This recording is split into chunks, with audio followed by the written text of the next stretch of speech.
Samsung Galaxy S23 2023 সালে release করা এই ফোনটা এখন 2025 সালে অনেকেই সেকেন্ড হ্যান্ড মার্কেট থেকে কেনার কথা ভাবছেন এবং এই ফোনটা এখন আপনি যদি সেকেন্ড হ্যান্ড মার্কেটে কিনতে যান তাহলে 40 থেকে 45 হাজার টাকার মতো খরচ করতে হবে। স্টোরেজ ভ্যারিয়েন্ট, ফোনের কন্ডিশন সহ সবকিছু মিলায় ফোনের দাম কিছুটা কম বেশি হবে। সো এই দামে এখন ফোনটা কেনা উচিত হবে কিনা তাই জানাবো আজকের ভিডিওতে। প্রথমেই ডিজাইন দিয়ে শুরু করি। স্যামসাং এর আসলে ডিজাইন নিয়ে তেমন বলার কিছুই নাই, তারা আসলে ডিজাইনে তেমন একটা পরিবর্তন করে না। যেমন S23, S24 বা S25 এগুলার কিন্তু খুব বেশি পরিবর্তন হয় নাই, ডিজাইনে চেঞ্জ নাই বললেই চলে। সো এই S23 ফোনটাও আসলে এখন নিলে খুব একটা পুরানা ফোন মনে হবে না। এরপর আসি বিল্ড কোয়ালিটিতে। ফোনটার সামনে পেছনে কর্নিং গরিলা গ্লাস ভিক্টাস 2 এর প্রোটেকশন দেওয়া হয়েছে এবং সেই সাথে অ্যালুমিনিয়ামের ফ্রেম ইউজ করা হয়েছে। সো বিল্ড কোয়ালিটির দিক থেকেও এই ফোনটা কিন্তু এখনো যথেষ্ট ভালো, একদম ফ্ল্যাগশিপ গ্রেড বিল্ড কোয়ালিটিটা এই ফোনটা মেনটেন করছে।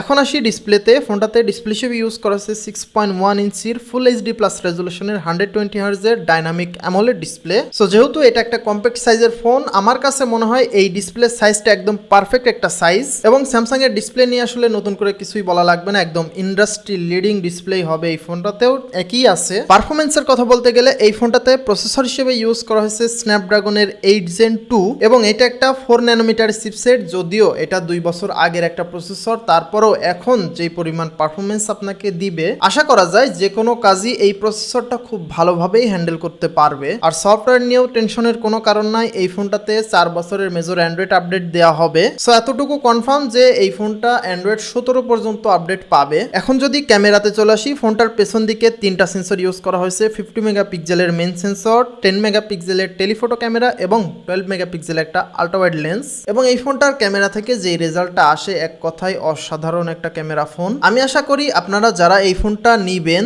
তারা এই ফোনটার ক্যামেরা থেকে আশা করি কোনোভাবেই ডিসঅ্যাপয়েন্টেড হবেন না। খুবই ভালো একটা রেজাল্ট পাওয়া যায় এই ফোনটার ক্যামেরা থেকে। ব্যাটারির কথা বলতে গেলে ফোনটাতে ইউজ করা হয়েছে 3900 mAh এর ব্যাটারি। যেহেতু একটা কম্প্যাক্ট সাইজের ফোন, খুব বেশি বড় ব্যাটারি ইউজ করা পসিবল না। তারপরে এই ফোনটার 3900 mAh এর ব্যাটারি থেকে খুব ভালো একটা ব্যাটারি ব্যাকআপ পাওয়া যায়। আর চার্জিং এর ক্ষেত্রে এই ফোনটা 25 ওয়াটের PD3 চার্জিং সাপোর্ট করে। এছাড়াও এই ফোনটাতে ফ্ল্যাগশিপ ফোনের সকল ফিচারই পাওয়া যাবে। সো এই ফোনটা থেকে এক্সপিরিয়েন্সটা একদম ফুল একটা ফ্ল্যাগশিপ ফোনে যেমন পাওয়া যায় তেমনই পাওয়া যাবে। তবে শুধুমাত্র কম্প্যাক্ট সাইজের কারণে অনেকের হয়তো ভালো লাগবে না, কিন্তু পার্সোনালি আমার কাছে কম্প্যাক্ট সাইজের ফোনগুলা খুবই ভালো লাগে। এই কম্প্যাক্ট সাইজের ফোনগুলাকে এক হাতে খুব ভালোভাবে কমফোর্টেবলি ইউজ করা যায়। সো আশা করি এই ফোনটা যদি আপনারা এখনো সেকেন্ড হ্যান্ড মার্কেট থেকে কিনেন তাহলেও খুব ভালো একটা এক্সপিরিয়েন্স পাবেন এই ফোনটা থেকে। সো S23 এই ফোনটা সম্পর্কে মোটামুটি সবকিছুই বলা শেষ। তারপর আপনাদের কোনো প্রশ্ন থাকলে অবশ্যই সেটা কমেন্ট বক্সে জানাবেন। আর আজকের ভিডিও এখানে শেষ করছি, দেখা হবে আবারও অন্য কোনো ভিডিওতে। সবাই ভালো থাকবেন।